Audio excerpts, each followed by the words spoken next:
하나님은 자기 백성을 심판하겠다라는 말씀이 있죠. 만일 우리에게 먼저 하면 무엇을 심판을 하나님의 복음을 순종하지 아니하는 자들의 그 마지막은 어떠하며 또 의인이 겨우 구원을 얻으면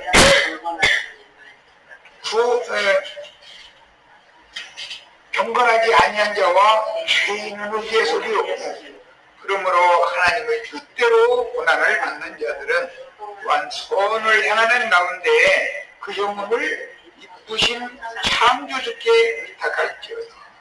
말씀 자체만 읽어도 뭐 굳게 설명이 필요 없는 하나님의 뜻대로 당하는 고난이 있고 남의 일을 간섭하다가 괜히 지나가다가 쌈나는데 그건 고난 당하는 게 아니죠. 그런데 세상 사람들이 지나가다 남 다툰 일에 자기가 싸움을 대신하는 것은 어리석은 것인 것처럼 교회 안에서도 자기가 주님 앞에 서서 심판받을 것을 준비를 하는 것이 급한 일이지 남을 정죄하고 판단하는 일은 그렇게 기분이 좋아 사람들이. 뭔 소문을 어디서 전대에서 들었다 하면 딴 사람 아무도 모르는 줄 알고 전화통 불러. 말을 오래 하다 보면 거짓말 섞지언제 점점. 내가 섞고 싶어서 섞어져요. 계획하고 섞는 건 아니죠. 자꾸 나오죠 이놈의 이 타락한 말이 본성이라는 건. 그러니까 우리 형제 자매님들은 누구 전화할 때 절대 전화통 오래 붙들고 있으시면 안 돼요. 10분 넘어가면 헛소리하기 시작하는 거예요. 사람들이. 이건 이렇고 저건 저건 그렇게 딱딱하게 경우도 끝내야지. 그런데 왜 그냥 차라리 말을 말해야 돼 사실은. 그런데 쭉 하다 보면 이제 남 비방하는 소리 들어가는 거거든. 그러면 그다음부터 헛소리하는 거지 뭐. 특히 남자들은 전화를 이제 사무적으로 딱딱 할 얘기하고 되도록이면 긴 얘기 안 하려고 그러는데 여자들은 사무적으로 얘기하는 건 재미가 없어. 그냥 길게 그냥 늘어지는 거예요. 그러다 보면 사실은 거짓말의 90% 이제 나중에는 전부 다 거짓말이거든. 뻔해 그거. 그러니까 난 아주 우리 자매님들은 전화통을 해 들고 있으시면 안 돼요. 나 지금부터 거짓말할 거야 이렇게 하고 거짓말하는 사람 하나도 없어요. 말을 한다고 하는데 남 흉보고 비판하고 하는 말을 하다 보면은 자기가 본 것도 아니고 아는 것도 아닌 말을 지레짐작으로 하는 말이 들어가기 시작하는 거거든. 그럼 이제 나중에는 짐작한 말이 자기가 본 것처럼 말해버리고 나중에는 웃다 보니 이 사람들 말 조심하셔야 돼요. 특히 장애인들은 이게 입이 너무 가벼운 것이 특징이요. 남자들이 그렇게 입이 가벼우면 그건 못 사는 거고. 남자가 입이 가벼우면 어떻게 살겠어요? 이래도 웃도는 척 저래도 웃도는 척 하면 답답한 것 같지만 그래야지. 남자가 냉장고 문 가끔 열어봐서 자꾸 이래가면서 잔소리 시작하면은 못 살아. 냉장고에 음식이 썩어 나가거나 말거나 살려면 네가 알아서 해라 그러고 뭔 소리 들었어도 못 들은 척하고 그냥 말해버리고 이런 사람이니까 남자니까 말이 많은 여자 붙어서 살지 똑같이 말만 하면 어떻게 살아있고 하나님 짝을 젊으시는 것도 남자는 말을 않게 만들고 여자는 말을 하게 만들어가지고 균형을 딱 잡게 하시는 거 보면 아이고 얼마나 말은 못해서 이 속에 쌓인 것이 많으면 잘할까 하고 그냥 열심히 앞서도 않고 들어주는 남편이니까 살지 같이 맞상대해서 말 상대해주면 날마다 싸우지 뭐. 말 대꾸 받는다고 투정 부릴 필요 없어. 대꾸 하면 싸움이 나니까 남편이 대꾸를 안 하는 거야. 대꾸 해봐야 다 그런 일에 대꾸하고 싸우고 할 필요가 없으니까 판단할 때 무슨 뭐 중요한 문제라면 상의를 하겠지만 대꾸를 않는 게 오히려 나니까 않는 거거든. 그런데 왜 이렇게 마음이 없느냐고 그냥 내 말이 말랐잖아 이러면서 다 해야 돼. 말 같지 않은 말이 되니까 상대를 안 해버리면 말 같은 말이야. 그런데 상대를 시작하면 말 같지 않은 소리만 하거든. 그럼 같이 할 수는 없잖아. 그래도 남자로 태어나가지고서 아내와 같이 막 할 수는 없는 거거든. 자, 세상 임금은 마귀를 심판하시는 것은 세상 임금인 마귀가 세상 사람들에게 고생과 죽음을 안기는 저주의 원인이며 육체 속에 살아서 활동하는 인격의 실조인 죄를 드러내고 형벌로 다스리기 위함입니다. 주님께서 세상을 심판해야 되는 이유가 뭔지 아시겠죠? 세상 임금은 마귀이기 때문에 마귀를 심판을 해야 되는데 마귀의 정체를 드러내야 되는 거예요. 사람들은 마귀가 너무 간주하고 교활하기 때문에 감독 다 속는 거예요. 온천하를 다 깨기 때문에. 그러면 진리의 증인이 와서 이 세상신 마귀의 본색을 드러내야 되거든. 그러니까 속지를 말라고 증거하지. 그리고 마귀는 죄라고 하는 인격으로 사람 속에서 지금 장로님들 전화통 10분 이상 붙들고 있지 말으라네 그랬는데 10분 넘어가면은 거짓말하는 죄가 다 오늘부터 지금부터는 자네 지금부터는 나 거짓말할 거니까 좀 들어줘 이렇게 하고 말하는 사람은 하나도 없어. 군것처럼 얘기해버리고 자기가 사실은 보지도 않았으면서 지레짐작하는 말들이 90%거든. 나중에도 가면은 뭔가 꺼나나 잡으면 나중에는 그랬다고까지 만들어버리니까 말재주라는 건 이렇게 되는 거거든. 그랬는지 안 그랬는지 자기가 봤어? 낱말이라는 것은 함부로 하기가 쉽다는 거예요. 그러니까 이것이 사람의 육체 속에 죄로 구하고 있다. 이 세상신 마귀는 내 속에 나의 인격으로 구하는 것이거든. 그래서 내 인격을 숭고하고 고상한 예수님의 인격의 수준에다가 놓고 사람들은 사는데 착각하지 말라 이거예요.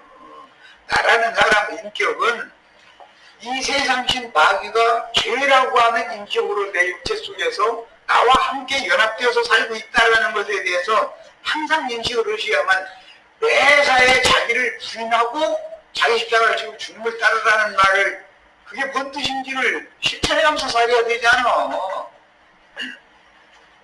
그 다음에 사망의 근원이며 모든 죄인들의 영적인 악이요 세상 주관자인 마귀요 연약한 인간들을 기억해서 범죄하게 하고 거짓말을 시켜.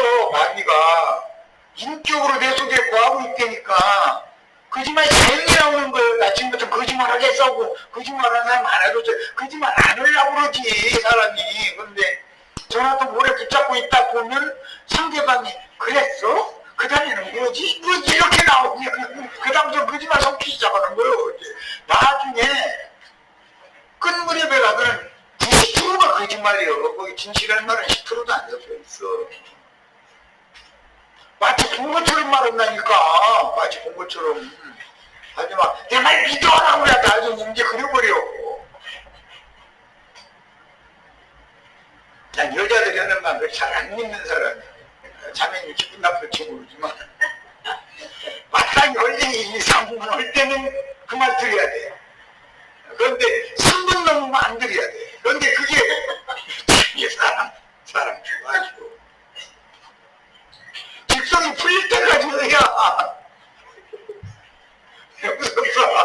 계속 웃어가지니까 직성이 풀릴 때까지 하고 싶어하잖아. 그 다음부터 입딱 아무것도 듣는데 들어주면은 내 말을 잘 듣는다 생각해가지고 똑같이 저런 거야. 사람 중 저런 수작을 했는데 우기나 끝나나 속을 주여 좀 담을게 해주세요 이러면서 또 그러는데 사람 두고 아주 남자들의 세계는 여자들의 세계는 그게 완전히 다른 거거든. 남자들은 매사를 이성적으로 판단하거든.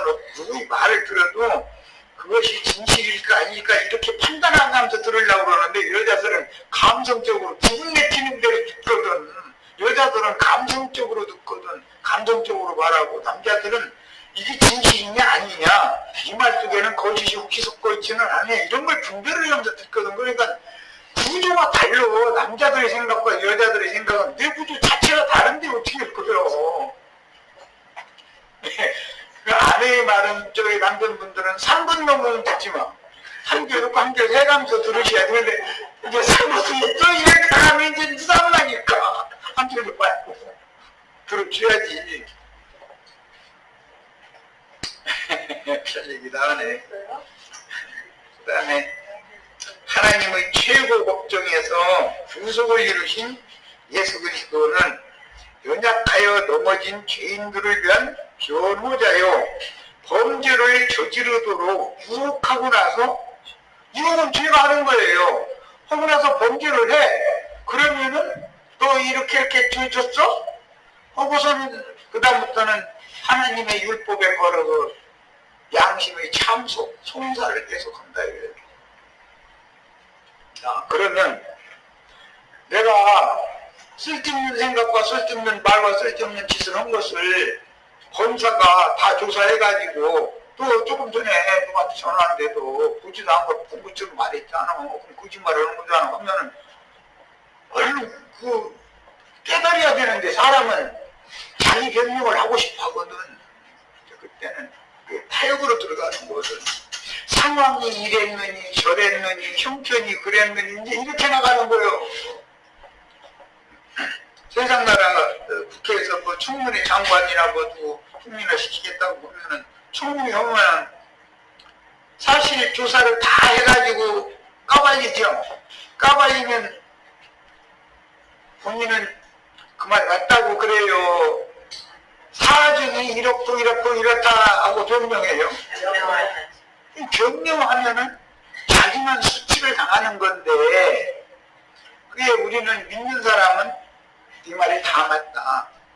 그런데도 너는 조사를 덜 했다. 나를 지금 완전히 조사 못한 거다. 나는 내가 더 잘하는데, 나의 하나님 성령께서 아시고 너의 신앙 양식도 하는데, 네가 지금 까발린 건 반에 반도 안 된다. 이렇게 나가면은 검사가 할 말이 있어요, 없어요? 아니, 지금 할 말이 맞다는 게 뭐라고 그럴까요? 맞다는데 나 잘못했다. 잘못한 거다. 이러면 잘못했다는 용어로 어떻게 이걸. 그런데 나 그것이 잘못을 할 수밖에 없는 사정이 이랬다 저랬다 해가면서 했다면은 이제는 하고 들지요. 있는 이들은 억울한 어떤 누명 쓰는 일들이 많이 있게 마련인데, 그때 나를 위해서 내가 스스로 변호를 하려고 하면 할수록 나는 함정에 빠지는 것이지 해결이 되는 것이 아니다라는 걸 알아야 돼. 입 딱 다물어 버리는 게 나아. 네. 검사가 간첩이라고도 간첩 기렸지 했으면 아니 알아서 쓰라고 알아서 쓰고, 저 손가락 줄 테니 갖다 찍어서 고발해. 그러고 나서는 법정에 가서 다투야지 검사 앞에서는 다투는 게 어리석은 거예요. 검사 너는 내가 봤다고 남한테 들은 거 첩보 가지고서 수사를 하는 거거든. 그런데 지가 본 것처럼 아주 조서를 꾸며버리거든.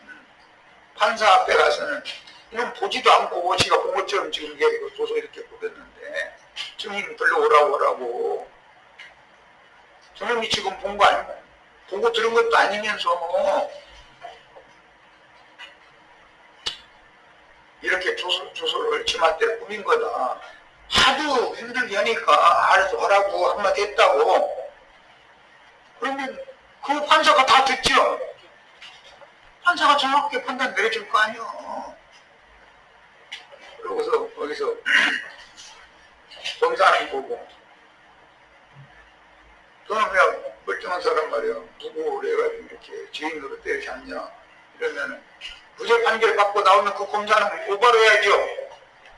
그 검사는 법의 처분을 받아야 되잖아요. 처분을. 그렇게 해야 맞는 거예요. 일처리는. 그런데 사람은 여간 수가 높아지기 이전에는 이렇게 하기가 쉽지가 않다는 거예요. 검사가 와서 막 하면은 이래버리고 항복 이래. 예수님이 와셔서 말씀하시면 항복 안 해. 이러하여간 죄인들을 뒷조사하여 고속거리를 낱낱이 기록하여 하나님의 법정에 제소한 사탄의 송사가 모두 사실인 거다. 그런데 사실이라 할지라도 검사는 그 첩보를 제보해 준 사람 증인으로 불러 세워야지요. 내가 피고인이면 네가 그 말을 들었다고 그러고 그 겨눈을 봤다고 그러는데 네가 본 건 아니잖아. 그 봤다는 사람 데려와 내 앞으로. 그래서 검사가 지금 나를 고발하는 그 사람 판사님 나 증인으로 그 사람 요청합니다. 판사가 빠져. 또 사람 고발하려면 그 봤다고 너한테 첩보 주는 그런 증인으로 불러와. 그럴 거 아니야. 못 불러오면은 이거 가만 놔도 안 됩니다. 이거 해야 되는 거고 당연히. 증인이 와가지고서는 검사한테 사람 누명 씌우려고 엉뚱한 첩보를 제공해가지고 한 것이면 도저히 판사가 말시켜보면 하는 걸 들어보면 허점이 드러나게 돼 있죠. 판사는 그러면 다 알고서는 질문하거든. 증인 말해봐라. 검사가 지금 또 이런 죄를 졌다고 이렇게 지금 고소장을 제출해서 지금 재판을 받고 있는 중인데 네가 육하 원칙에 의해서 저 사람이 그런 죄를 저지른 걸 니는 직접 봤냐? 네가 그 사람과 무슨 대화를 한 적이 있느냐? 너 왜 다른 사람은 없었느냐? 뭐 사진 있으면 사진을 내놔라, 동영상 있으면 동영상을 내놔라. 저 할 거 아니야. 그러면 그런 근거 없고요. 그냥 내가 그냥 첩보 제공해줬어요. 그러면 아니 그때 근거가 있어야 될 거 아니냐? 근거가 뭐냐? 근데 물으면은 그건 무고죄죠. 법정 모독죄잖아요. 그거는 판사를 무시하는 거고 사람의 억울한 누명 씌우려고 검사가 짜고 지가 미워하는 사람이라 해가지고 그런 식으로 사람을 누명 씌우는 경우도 있을 거 아니야. 그럼 판사는 딱 밝힌다고. 그러면은 무죄 판결 딱 받고 나오면 가만히 있으면 안 되는 거지. 그 무고에서 제소하는 놈과 사실 확인단에 보고서 고소장 써가지고서 판사한테 나를 돌아가라 시간 보내게 하고 법정에 들락거리게 만들고 그 검사는 두 놈 다 검사는 못 뺏겨야 되고 그놈은 징역하게 만들어야 되잖아요. 혈육의 몸을 입고 이 생을 살다가 죽은 후에는 몸의대로 각자의 삶에 대하여 당연히 심판자 앞에서 결산을 해야 하는 것이다.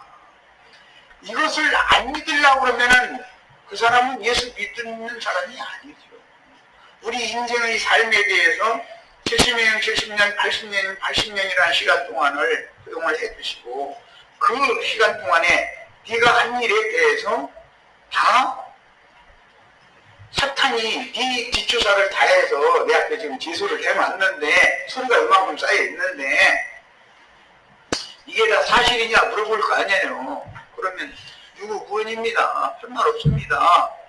그러면 그 대신 내 입으로는 저 마귀는 법의 전문가고 나는 법에 대해서 잘 모르니까 법에 대해서 잘 아시는 변호사님을 대리로 내세워서 재판을 하도록 하겠습니다. 나는 그냥 참석해서 앉아서 듣기만 하겠습니다.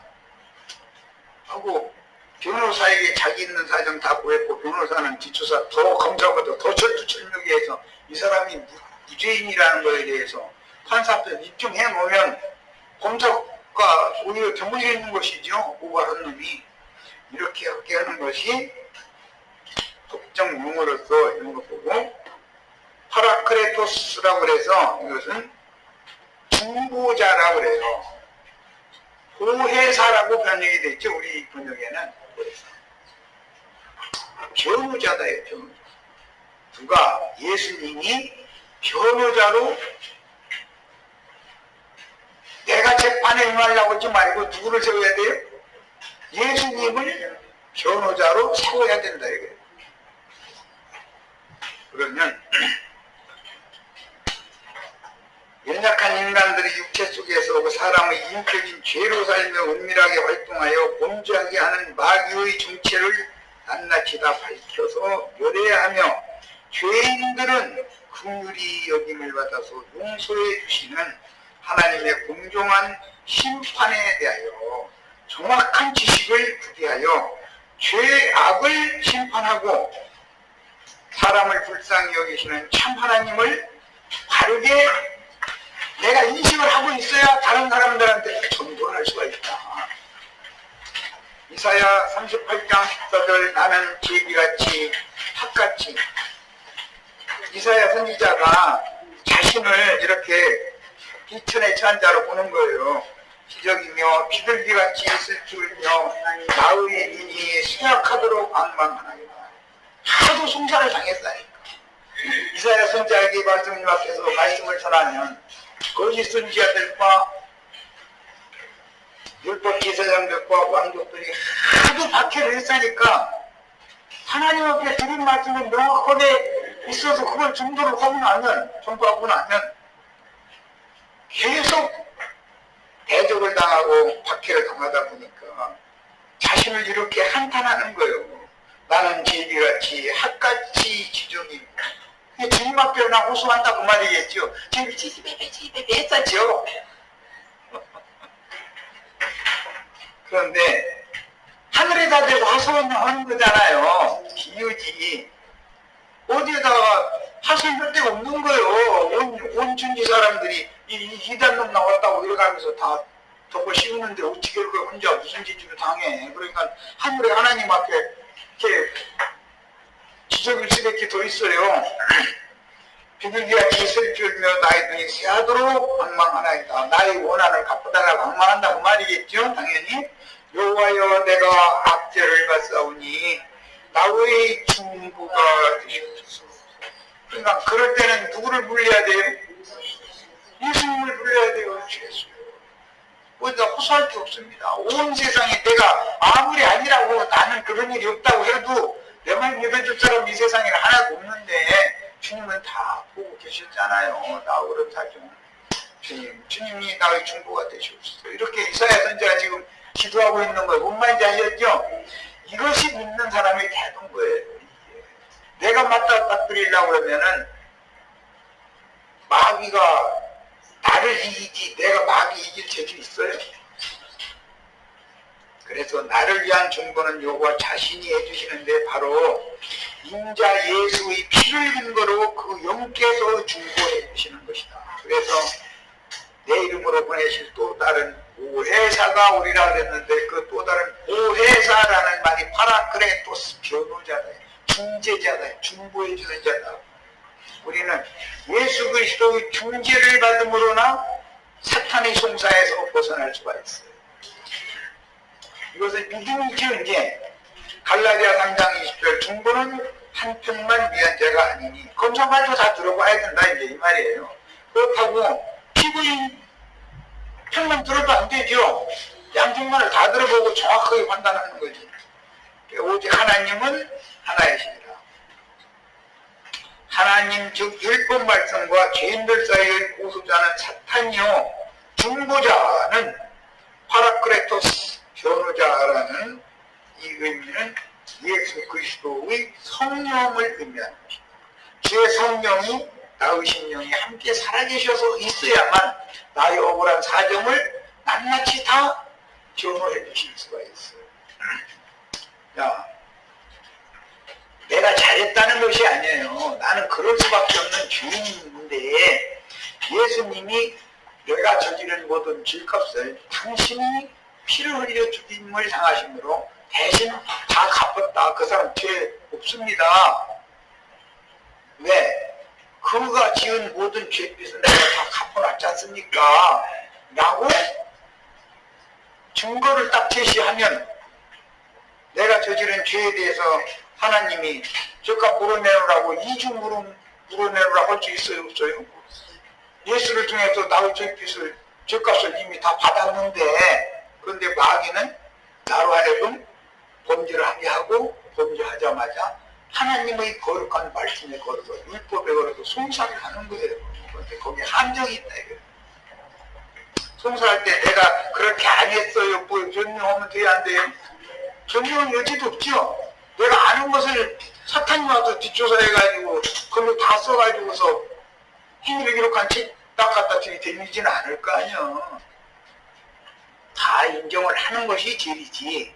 그 대신 내 힘으로는 안 되면 또 다른 보혜사로 나를 변호해 주러 오신 재림하신 예수님을 앞세워야죠. 나의 재판은 내가 직접 변호하지 않겠습니다. 변증하지 않겠습니다. 나는 이 법에 대해서 잘 해석도 못하고 잘 모르니까 진리의 성령 그분께 변호를 맡기겠습니다 하고 맡겨놔두면 그분이 알아서 필요한 말로 변호를 한다는 거예요. 자, 그런데 율법은 무엇이냐? 범법함을 인하여 더한 것이라 천사들로 말미암아 중보의 손을 빌어 베푸신 것인데, 중보의 손을 빌어서 베푸셨다 이 말은 신의 산에서 법판을 두 번째 준 거, 첫 번째 준 거는 법판이 깨지죠. 그러니까 율법 말씀은 깨지는 거죠. 두 번째 준정과 생명의 말씀으로 중보를 하는 말씀은 두 번째 주시는 두 돌판에 기록이 되어 있는 것이다. 첫 번째 것은 사탄이 이용해서 사람을 범죄하게 하고 범죄 사실에 대해서 고발하는 용도로 쓰는 말씀이죠. 그런데 그걸 산나라에 던져서 깨야 돼요. 그렇게 해서 붙들고 있어야 돼요. 그런데 안 되려고 그래요. 그건 안 되려고 그래요. 그래도 그렇지 사람이 그러면 되느냐고 이렇게 나가거든요. 그러면 안 되는 줄 누가 몰라요. 그런데 내 마음은 하나님의 법을 지켜 행해서 이렇다심을 받기를 원하지만 내 마음대로 안 되고 내 육체 속에 또 다른 죄의 법이라고 하는 법이 역사에서 나를 넘어뜨리는 데는 내가 당할 수가 없지요. 속수무 책이지. 그러면 그 문제에 관하여 나는 이걸 해결할 방법이 없으니 이 모든 죄짐들을 대신 짊어져 주신 그분이 또 다른 보혜사로 와서 변호해 주겠다고 약속을 하고 떠나셨으면 그 변호사를 붙잡아야죠. 이게 이제 믿음이요. 자, 율법으로 사역했던 모세의 중도 사역은 모세 그 모든 사람들보다 오묘하기가 더 승한 사람이었죠.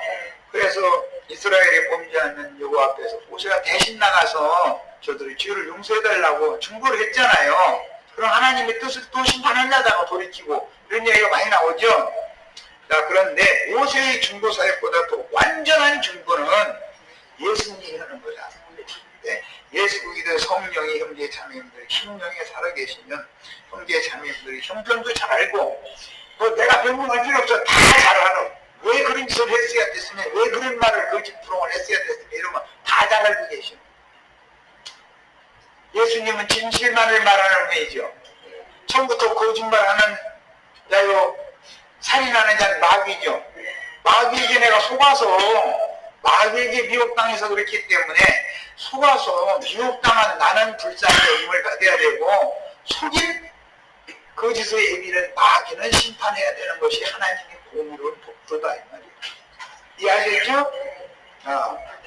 네. 디모데전서 이번에는 2장으로 하나님은 한 분이요 또 하나님과 사람 사이에 중보도 한 분이시니 곧 사람이신 그리스도니 사람이신 그리스도만이 사람을 불쌍히 여길 수 있어. 인생을 살지 성경 말씀을 가르치려면 인생을 모르면 하나님 말씀 가르칠 수 있어요 없어요? 그만큼 이게 나가버리네.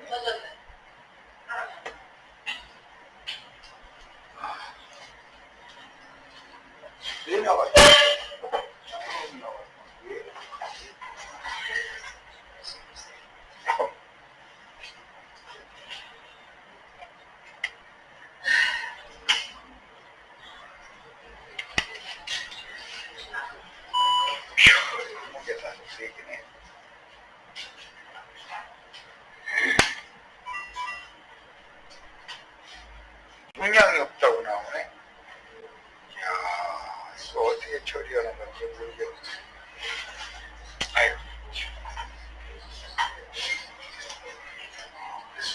그렇지. 하구나. 치료가 되는구나. 자, 여기 마지막 시간 거는 여기 녹음기가 있으니까 녹음으로 빨리 마치겠습니다. 인자 예수는 자신의 한 몸을 대속물로 드림으로 완전한 중보가 되셨고, 그 영께서는 믿는 이들의 교회를 위해서 그리고의 피를 담보물로 지시하며, 그 영께서는 믿는 이들이 범한 범죄들의 값은 이미 집을 지어 하나님께서 받으신 사실을 사탄에게 선포하며 죄인들을 위해서 하나님 앞에서 항상 변호를 해주셨어요. 때를 따라서 돕는 분이에요. 그러니까 내가 넘어졌을 때도 주님이 나와 함께 계시야죠. 내가 승리할 때도 주님이 함께 계시야죠. 항상 나와 함께 사셔야 돼. 그러니까 나는 그리스도의 은혜에서 잠시라도 끊어져 나가면 잘못을 저지른 경우 변호를 받을 길이 없죠. 히브리서 8장 6절 그러나 이게 그가 더 아름다운 직분을 얻으셨으니 모세보다도 더 아름다운 직분을 예수님이 하시는가 이 말이에요. 이는 더 좋은 약속으로 세우신 더 좋은 언약을 주시라. 모세의 율법이 요구하는 대속물로 유일한 구제자인 자신의 한 몸을 대속물로 단번에 드려서 하나님의 받으신 일이었으므로 더 좋은 새 언약의 중보가 되셨다. 모세의 제물은 짐승이었죠. 그러나 예수님의 제물은 당신 자신의 한 몸을 드리는 거잖아요, 직접. 그러니까 당연히 더 좋은 제물인 것이죠. 히브리서 9장 15절 이를 인하여 그는 새 언약의 중보니 이는 첫 언약 때 범한 죄들을 속하려고 주구사 부르심을 입은 자로 하여금 영원한 기업의 약속을 얻게 하려 하십니다. 첫 언약 때 범한 죄들은 율법을 열심히 지킨 거예요. 율법 행위들이 첫 언약 때 범한 죄들인데 첫 언약의 중보인 모세의 중보를 위한 대속물은 짐승제물로 드렸고, 하나님은 짐승들의 피와 기름을 원하지 않으신다. 하나님은 짐승의 피와 기름을 원하시지 않죠. 예수님의 피와 살을 원하시는데 그것은 예수님의 온전하신 예수님만을 제물로 받으신다라는 뜻입니다. 짐승제사는 이제 끝난 거예요. 중보의 권세가 이기지 못하는 교회는 어린 양의 피와 자신들이 증거하는 증언으로 인하여 사탄의 참소를 이긴 자들인 하늘에 등록된 장자들의 집회를 실행하므로 세속교계의 집회를 주장하는 자들은 장자들의 집회를 극도로 싫어하며 비호하게 됩니다. 세속교계의 있는 이들, 어린아이들의 제사를 인도하는, 짐승제사를 인도하는 자들은 장자들의, 하늘에 기록한 장자들의 총회에 이른 믿는 이들의 장자권자들의 제사를 싫어하게 됩니다. 그 사람들은 그 추구의 도에 완전히 세뇌당해서 그 한 발짝도 더 나가면 큰일 난다고 생각하는 거예요. 사실은 추구의 도를 버리고 완전한 대로 나가야 맞죠. 그런데 이렇게 안 한다고 그러는 거예요. 자기네들이 이해하지 못하는 것이면 이단이거든요, 조금. 세속교계의 지도자들과 맹신자들의 기독교계에는 수많은 가라지들과 생명이 너무 어린 신자들이 섞여 있어서 가라지들은 공의로운 심판 집행을 위해서 먼저 사람들이 구하게해낸 교파, 교단 등의 단으로 묶이며 그들 중에 섞인 하나님의 백성들은 심판을 함께 당하기 전에 그 영과 신부가 몰아주어야 하시는 그곳으로 도망하여 생명의 양육을 받아서 온전한 자로 누구의 장막을 벗고 메시아의 왕국 후사에 합류가 되어져야 되는데 이런 얘기는 이해가 안 되는 거예요. 왜 예배당 열심히 다니면 믿는 자 천당 죽은 다음에 똥 먹고 좋은 대로 여기 오디온 성좌 속으로 확 빨려 들어가 버려. 그렇게 믿는 사람은 이걸 어떻게 이 진리를 가르치는 거예요? 그렇게 믿는다는데 만약에 그런 사람들한테 그런 일을 묻다 그러면 그 사람들이 가만히 있으려고 해요? 그 사람들이 할 말이 없을 것 같아요?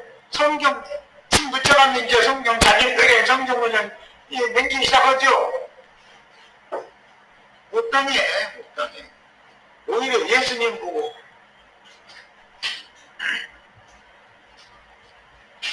모세의 글을 가지고서 따졌잖아. 저희가 더 잘한다고 생각하니까. 그래서 유대에 속한 세상 사람들은 당신 이런 것은 잘못 아닙니까? 뭐 도둑질 했다든지 강도질 했다든지 이제 이런 걸 증거로 대가면서 하면은 할 말이 없죠. 안 믿는 사람도 수긍을 안 할 수가 없죠. 믿는 사람만 얘기 보는 게 아니에요. 안 믿는 사람도 육신의 죄는 다 수긍을 하는 거예요. 그 양심 참설밖에 마련이고.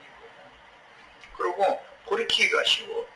그런데 예배당에 다니면서 자기는 믿어서 구원받았다고 확신이 있다고 구원의 확신, 무슨 확신이건 죽은 다음에 오리온 동자 속으로 확 빨려들어갈 확신이 있다. 만약에 이러고 굳어진 사람은 못 당해. 그 사람을 누가 이걸 설득할 거예요? 가인의 저주가 임해서 하면 안 되는 겁니다. 그게. 그래서 훔치게 하는 잔을 받아서 마시는 신자들과 육적인 신자들은 이제 세상 교계를 떠나서 장자들의 총회 교회로 나와야 된다.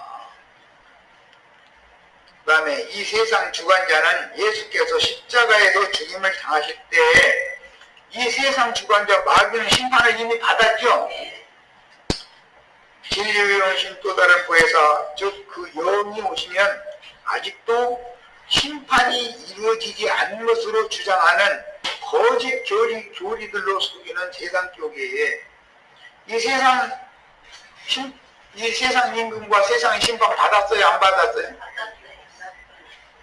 이미 예수가 죽을 때 아담 세계의 세상은 이미 심판이 끝난 거예요. 그런데도 불구하고 온 세상 심판이 또 있는 것은 아직 사람들이 주님께서 이미 이루어놓은 구속 사실을 안 믿는 사람들이 이 세상에 여전히 많이 있는데 그들 중에 정부에서 구원 얻을 자의 수를 채워야 되기 때문에 시간이 지연되고 있을 뿐인 것이지 그렇다고 해서 하나님이 이 세상을 심판을 하시지 않았다는 말은 아니잖아요. 예수를 죽인다는 것은 오실 자의 표상, 아담은 오실 자의 표상이 있기 때문에 예수가 와서 죽은 것은 아담이 심판받았다는 뜻이요. 그럼 아담에게 속한 모든 사람들은 이미 심판받은 거예요. 그런데 이게 안 믿어지는데 어떻게 할 거예요? 그 예배당에 나와서 자기는 심판 안 받는다 이래버리는데 어떻게 할 거예요? 예배당에 다니면 자기 심판 받는다고 해요? 예배당 열심히 다니면 자기는 심판 받는 게 아니라 축복만 받는다고 그러잖아요. 이걸 누가 말려 이런 걸 누가 당하느냐고.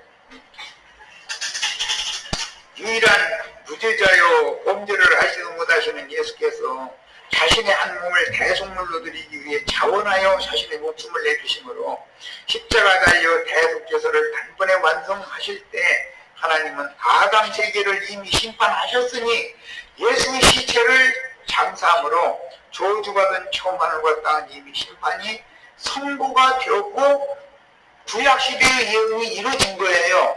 선고대로 처음 하늘과 땅은 말씀으로 불살라 심판하실 날을 위해서 잠시 또 신약 백성들 이방인들의 충만한 수를 또 구원받아야 되니까 잠시 처음 하늘과 처음 땅을 보존하고 있을 뿐인 것이지 이 세상이 영원히 간다는 뜻은 아닌 것이다 이 말이에요. 있을 줄 모르겠어요. 그럼에도 여전히 죄의 권세가 세상 나라를 지배할 수 있는 것은 세상 나라가 이미 이루신 구속을 믿지 않고 세상신 마귀에게 붙들려서 영혼의 자유를 누리지 못하기 때문인데 세상 사람들이 그런다는 거예요. 이는 세상 속의 지도자들이 거짓 교리를 만들어 성경의 진리를 대적하며 자신들의 교리로 신자들에게 세뇌시키므로 조직신학 교리라는 게 이렇게 무서운 거예요. 그들이 조직신학을 가지고 권리 주장을 하는 것은 삼권 주장이다 그러는데 첫째는 밥벌이 수단, 그 다음에 세상 영광을 취하는 수단으로 하나님의 말씀을 변개시켜서 운남용하는 것 때문이다. 겉으로는 복음을 전한다고 하지만 도리어 이미 이루신 구속을 다른 교리로 왜곡시키며 이미 심판하신 세상을 더욱 굳게 붙들고 또 한 번 세상을 심판하러 오실 것이라는 예언이 있음에도 불구하고 이방인들을 위해서 잠시 보유하고 있는 이 세상 나라가 계속 잘 될 것으로 이러고 거짓부름하고 있다 이거예요. 세상 나라는 불사를 위하여 구정되는 거예요? 잘 될 거예요? 세상 나라가 잘 돼야 돼요? 세상 나라는 신분받고 중의 나라가 세워져야죠. 그래서 다른 교리로 이처럼 진리를 왜곡시키며 이미 심판하신 세상을 더욱 굳게 붙들고 사랑하게 하면서 벗어야 할 누구의 장막을 벗는 죽음이 극도로 무서워하여 일생에 매어 종로로 가게 하므로 여전히 세상 나라가 주와 그의 그시로의 나라가 되지 못하고 마귀의 권세가 세상을 지배하고 있는 것입니다. 그러나 우리 형제 자매님들이 발등상을 세상과 세상에 있는 것들을 발등상 삼으면 세상 나라는 다 심판이 집행이 되어지고 궁극적으로는 메시아의 왕국이 새하늘과 새 땅에 세워질 수가 있어요. 이것이 우리가 믿는 신앙이에요. 하나님의 공의로운 심판은 죄의 유혹에 넘어진 후에 끝없는 송사를 당하면서 고통받는 사람들을 위한 것이 아니라 거짓으로 속여서 송사하는 사탄을 위한 것임을 바르게 인식해야 하며 세상 임금인 마귀 사탄이 지배하던 세상은 이미 심판받았음을 믿고 오는 세상에 또 한 번 심판이 있다. 예수님께 구약시대는 심판받았죠. 예수가 죽을 때 계시록의 끝에 가면 신약의 믿는 이들이 이방을 충만함에 차면 심판이 또 한 번 온다. 그 심판이 온다는 뜻은 하나님 말씀과 저희가 가진 증거를 인하여 목배임을 받은 자들의 수가 채워져서 그들이 이 세상을 떠나면 세상은 심판되는 거고 어둠이 세상을 지배하게 되는 거다. 여기까지서 마칩니다. 세 번째 시간은 자료를 올려